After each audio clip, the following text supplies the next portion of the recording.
tell you what we're learning here with quick introduction. We're actually learning an introduction as well.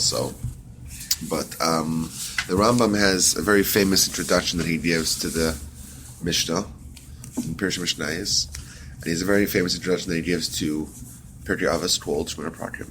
He also has a very famous introduction to the parak Chelek, which is the last parak in Sanhedrin, and it's famous because he writes in this introduction the 13 principles of faith that we're all familiar with, Ani Maimonides. The Rambam formulated that, and most people don't know where he actually wrote it. It's not in Yad HaChazaka, it's not in Moreh Nevuchim, it's in Pirush Mishnayos, the Rambam's commentary on the Mishnah, in the introduction to chapter Chelek. What's chapter Chelek?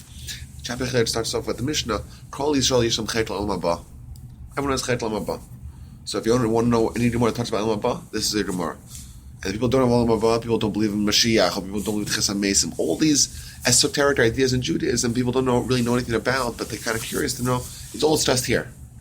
And the Rambam, in his introduction, it talks a lot more about just the Yud Ikram, the 13 principles. He gives a fascinating perspective on Jewish philosophy, right?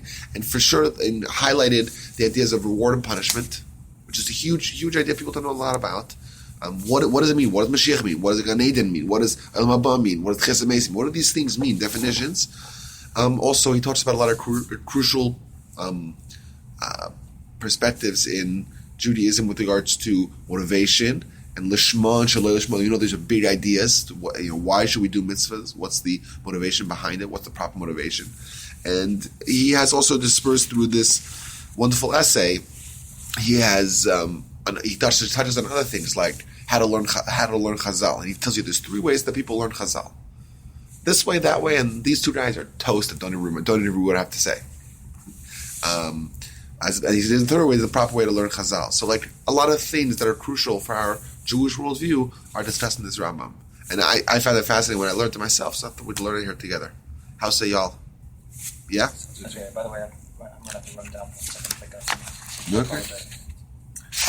And what's interesting here is that this is an introduction, but even the introduction has an introduction. Because if you look at, fast forward 3 pages, you'll see on the right column, there's a 1-sentence paragraph, which says, Va'ata achel ledaber b'ma shekavanti lo, which means, and now I'll start to speak with that I intended to speak about. Everything being told there is an introduction.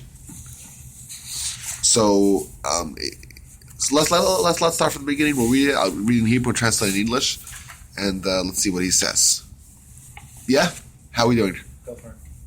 Have a day. You should know. Kibalit HaTorah, the people who learn Torah, Nechliku Daoteim, they have different opinions. B'tova shetagila adam b'asiyas hamitzvos shesivaro b'hem Hashem yisbarach al yedei Moshe Rabbeinu olav shalom.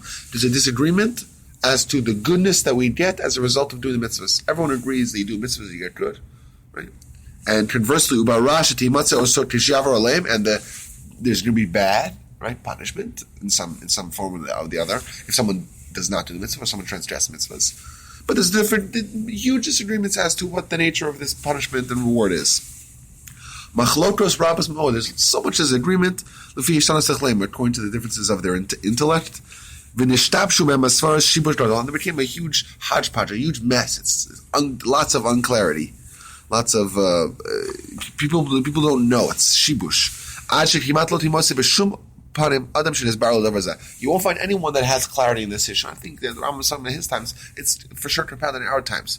People know these things. So he asked, ever try this tweet? What are we doing it for? They say, they have no idea what these things even mean. Right? What does it mean? Just give definitions. We don't know. And the Rambam was interesting. It says that even in his times, even 900 years ago, this was common, prevalent. No one will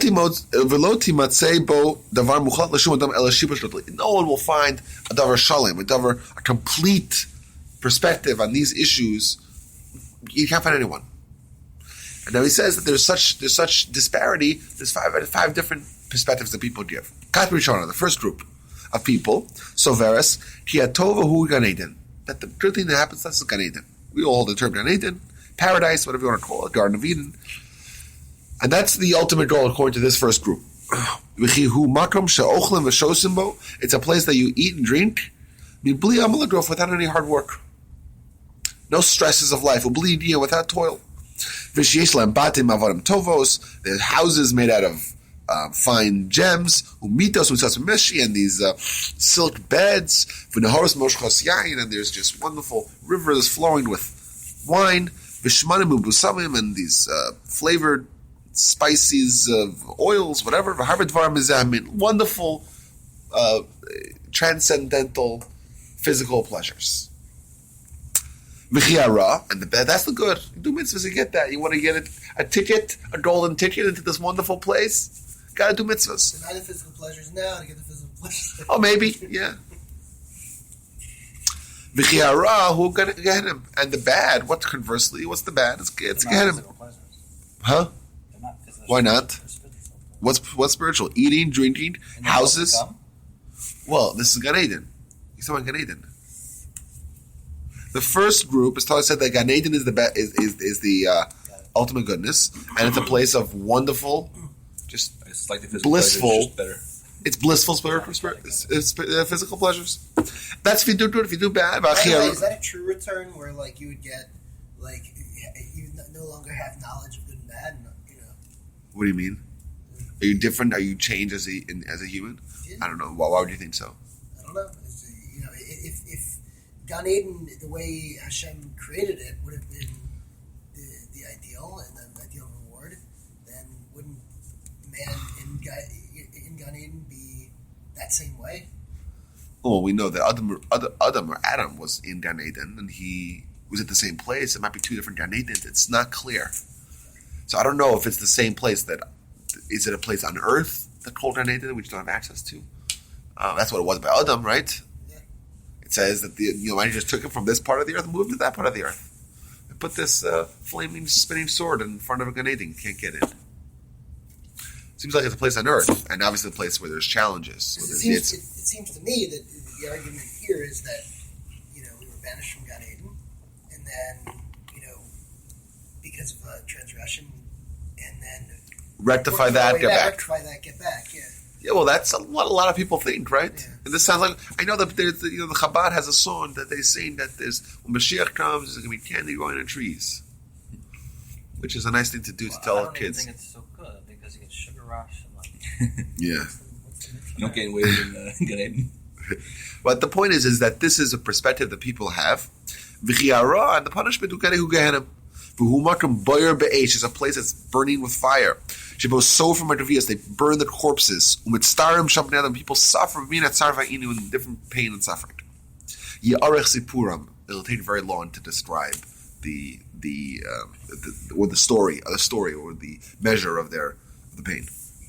And this the people that hold this perspective, Hevi Raya al Sfarasam, they brought a proof, Medivrei Rabbi Seinuzal Mikros, from the words of Chazal, from the Talmud, and from Sukkim, Hatzav of the scripture, Shepshatam Neusim L'Mashem Omrim L'Kula L'Ruba. And the pshat of this Chazal or these verses seems to be in line with what these people believe. So he says, there seems to be some substantial evidence to this claim that Gan Eden is the ultimate pleasure, or Gan Eden is the ultimate thing that we're striving for, and what it is, and what kind of is, and maybe in our life we should try to avoid that. That's the first opinion. But I'm saying there's Jewish sources for this. I don't see any 72 virgins here. Well, it's physical pleasures. Huh? It's not spiritual pleasures. It's physical. Okay. So is there no physical pleasure? Physical body. Okay, but is there no physical? Who says that? Who says the body is not part of the equation? Well, in the grand scheme of things. There's an olam haba where you soul, and then you're talking about the final, when it all comes back together. Is that what we're speaking about? The Rambam outlines here, but also in the end, where he recalibrates everything and puts everything in, and he tells you what you actually should believe. The Rambam says that we're talking about the ultimate pleasure. Tchias amazing. That's one of the opinions that he rejects. So this is the first opinion. First opinion says Gan Eden, which is on one hand wonderful physical pleasure. Conversely, if you don't do the mitzvahs, you get physical torture or torment, and that's what it's all about. That's the first opinion. Kachnia, second opinion, second group. Tiz Borva Tachshov would think Shahatova Yuchelas Hu Yemos Mashiach. The thing that we're looking for is Yemos Mashiach. Days of Mashiach. Meheira Yidgala should very speedily be revealed. So what's going to happen then? During that time, Yubre Adam Kulam Malachim. Everyone's going to be Malachim. Awesome. Kulam Chaim B'Terem Lad. Everyone's going to live forever. V'yidbu B'Kromasam. They'll get very tall in their stature. V'yarbu V'yatzmu. They'll get they multiply and get strong. Why getting told? If everyone's told, what's the difference? Yeah, well, who cares? For a minute, I'm like, hey. or maybe that's part of the thing where there's no competition. You know, everyone's happy with what they have. Wonderful utopia. Maybe just Jews are so short. Everyone goes 6 foot, and you have to go down a bit. Actually, she would call Olam Osa Mashiach, and this Mashiach, this fellow who's Mashiach, Kivi Machshavasam, according to the opinion of this group, Yichya Be'ez Hashem Yisbarach will live with the help of the Almighty. During that time, the land will grow out of the land fully formed and weaved clothing. Wonderful. V'lechem afui, and baked bread comes out of the ground. Wonderful. V'dvarim harba kela shehem nos, and lots of things which seem to be unlikely. V'chiara, well, what's the bad? What's the negative?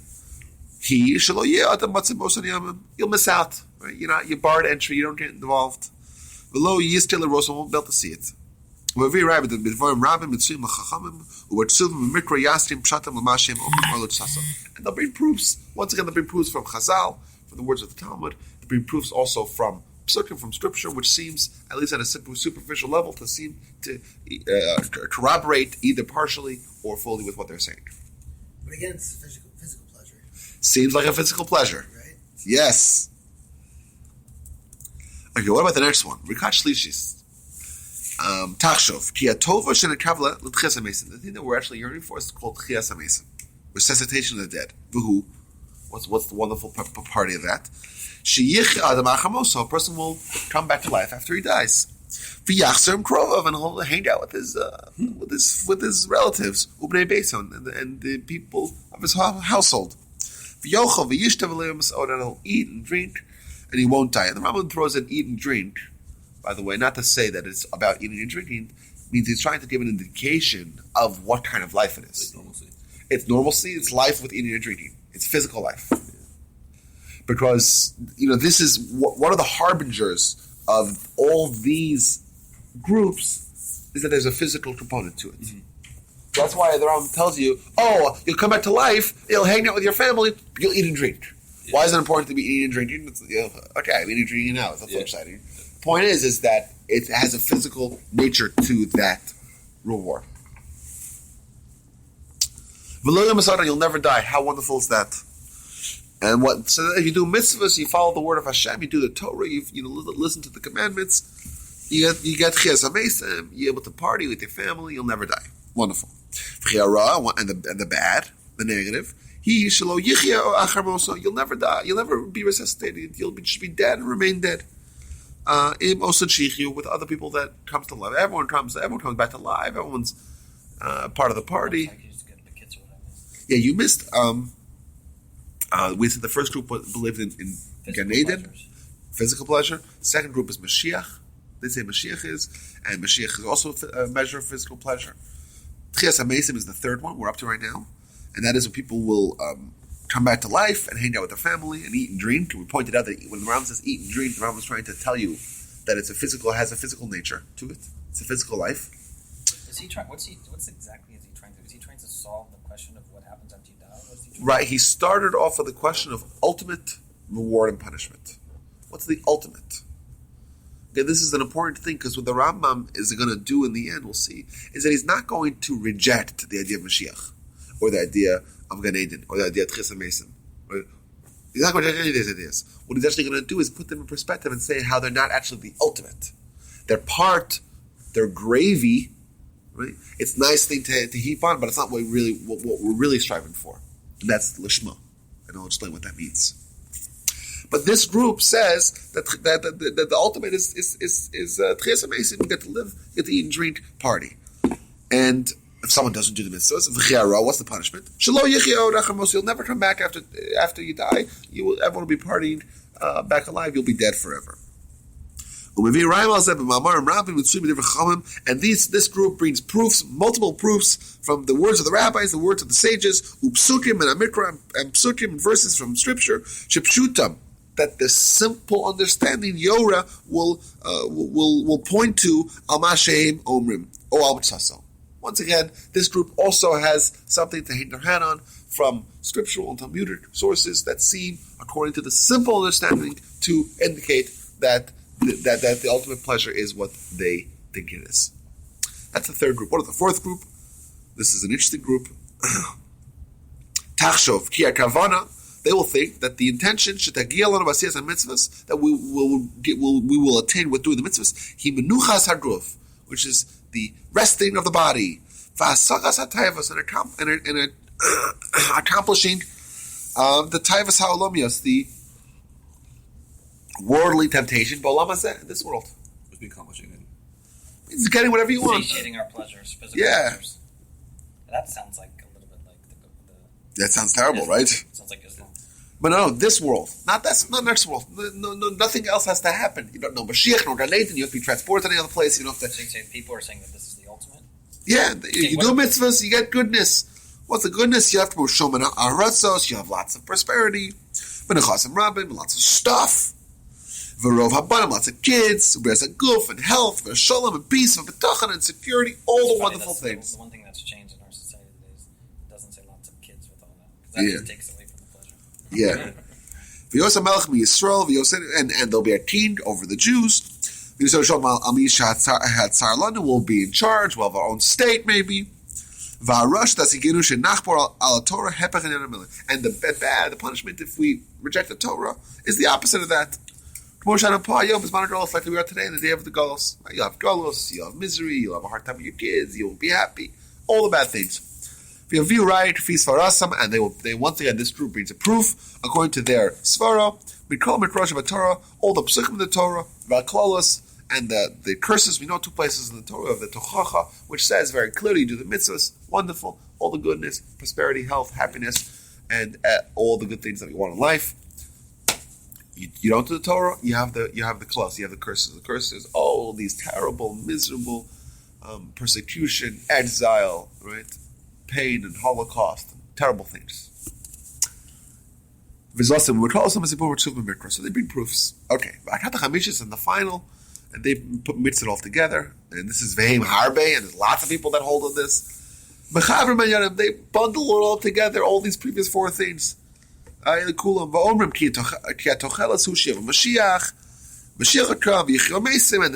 HaMesim, v'yikansel Gan Eden, they'll be Gan Eden, v'yochel Sham v'yishtu, v'yobriyim, kol yemos olam. And they'll be healthy, they'll have Gan Eden, they have Tchias HaMesim, they have Olam Haba. So they have Mashiach. Wonderful. They'll just mix it all together. That's the fifth opinion. Aval zu hanakuda nefla, but this wonderful insight. The Rambam used the term nakuda nefla a few times. It means it's like an amazing insight. Take attention when the Rambam says that. This thing, this wonderful, amazing point. Ritzoni lomar, my intention is to say how olam haba, the term olam haba, next world, me'at timtza, you'll find very few, b'shum panim, sheyala alibo, that person will take this idea onto his heart, sheyachshov, or sheyitach ze'eter, someone will think about it, or take this as a principle, or sheyomer zeh Hashem al eze davar hu nofa, or people even to know what it means. People don't talk about this wonderful thing called olam haba. People don't think about it, people don't consider about it, people don't actually even understand what it actually means, or people don't take this as a principle. This is something which is neglected. They don't know in mutachlis atova, is it the ultimate goodness, or one of the previous things is the tachlis, or it's just a buffer between the tachlis and what brings it to the tachlis. We're contrasting Gan Eden from Olam Haba. We're contrasting all these previous things from Olam Haba. Olam Haba, people don't know anything about it. Is it the ultimate goodness? Is one of the previous things, one of these five opinions brought earlier, Gan Eden, Mashiach, Tchias HaMesim, wonderful Olam Hazeh party, or all five of them together? Is that one of the tachlis? Is Olam Haba the tachlis? Is Olam Haba perhaps a buffer zone between this and that? Into like a you know, we have no idea. Well, no, I mean, all of the things in the first five are things that are just like you can imagine them. You know, like you could. You have life experience to draw upon. You have life experience to draw upon. There's nothing, you know, in the next one, you don't know whether any of those are going to be involved or whether it's going to be something completely You know, you actually hit the nail on the head because the Rambam, I think in the next page, will tell you, or in a few pages, will tell you that people don't understand Olam Haba, just like a blind person doesn't understand color. And a deaf man doesn't understand sound. And it can't be understood. And you can't understand it because you have no life experience to draw from. Unless you've experienced it, you can't fully understand it. So you talk to a blind person and say, hey, what do you know about green? He says, well, green's luscious, and red's vibrant, and striking, and yellow is bright and cheerful. But they have no idea what they're talking about.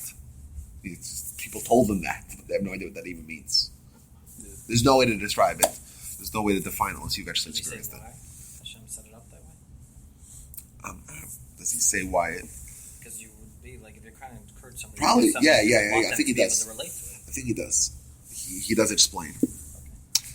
Now he gives a little jab. What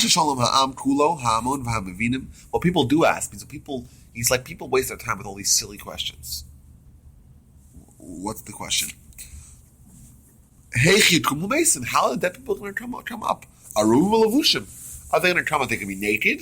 What's it going to be? They have a bunch of naked people crawling out of these graves? All levushim, all where they have clothing. or their skin's going to be hanging off their face. Like all these silly questions. Will they come alive in the same tachrichim, the burial shrouds that they had? What age are they going to be?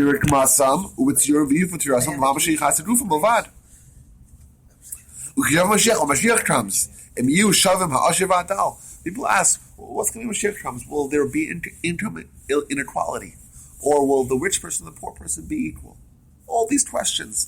Or if during his day, the day of Mashiach, will there be a strong guy and a weak guy? People have all these silly questions. Oh, what about reincarnation? So if a guy came back 17 times, well, which body does he employ? That's a very insane. But it's the point is it's not. The big question is if you're spouses. This is what I always know. No, here's the big question. If you're reincarnated, this always drives me crazy. Yeah. Your neshama comes back as a gilgul. So you don't have any memory of the previous life. So when you're in Olam Haba, which life identity do you associate with? Oh, you associate with all of them. What does that mean? That's beyond comprehension. Olam Haba? What is, Who says you associate with any life experience? Well, we have to. Number believe, 2, right? You're 3. You'll be with your family. And Well, stuff like that's chesamesim, but that means you have a body. Well, we have to believe somehow that there's reward and punishment. So we in this world believe I will receive reward. This identity of me will receive reward. Or this. Who is this identity? What do I care if I don't? If I'm not me, what do I care what happens in the next world? You're saying so you're saying how can you possibly get reward and punishment without a body? Is that the question? It's a very selfish thought. It's a very good question. I think might it is be a very selfish good question. thought, but we use reward and punishment through mitzvahs and aveiros to encourage us. So let's be real. But isn't it like your neshama is separate from you? Meaning, let's say the idea of Google is like, if the idea is to be closer to Hashem at a very spiritual level, your neshama is close to Hashem. You're raising your neshama in Shemayim in a place that transcends all this stuff. So, but let me go back to what you just said. This is a very good point. It might be selfish, but let's be honest. When you do stuff in this world, you're doing it because you believe you'll be better in the next world. But if it's not you, if it's like some remnant of your soul, but not your cognizant memories of who you are and your identity, what do you care? That drives me crazy. I'm sorry. But I don't understand what the problem is. The problem is that you have memories and that you have you have an identity you are of your. who you are. You work so hard in this world to do the right thing. Why? If you're never even going to reap the rewards of it as this identity with this awareness, you have an awareness of who you are. Yeah. But the conscious, I think, is your neshama. Okay, so that's my question. When you're a gilgul and you're somebody else and you can't remember this life, which life are you going to identify with in the next world? A totally different person that doesn't remember. It's a problem. I'm sorry. Maybe you can get around it, but I don't hear it. You have such a happy life, Eric. Are you saying I should just give it up? Should I just be excited? We'll have to see exactly what this means. We have to. We're gonna. Here's the question. I heard the question, and we don't know. You see, your question is when we have this pleasure, what kind of identity do we have? That's the question. Is it me having the pleasure? Who's you?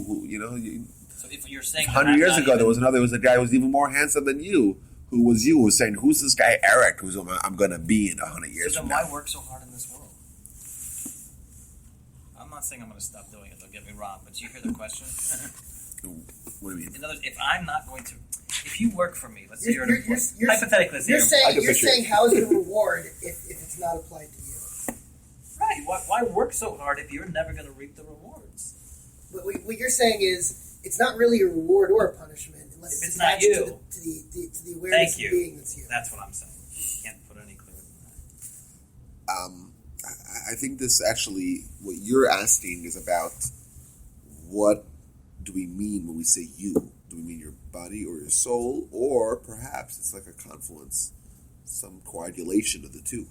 Well, it has to There's some sort of touch point, which is you. He's saying there's got to be some touch point or sort of connection between the awareness of who he believes himself to be in order for it to be either a reward or a punishment. That's right. That's what I'm saying. The Gemara compares your body as to a...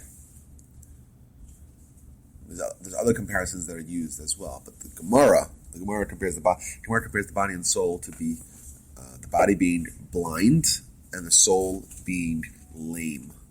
So the soul cannot accomplish things because he's lame, but he is the vision. You're going to have to separate these. Go ahead. But the Gemara, that's the mashal of the Gemara, that the body is the lame person.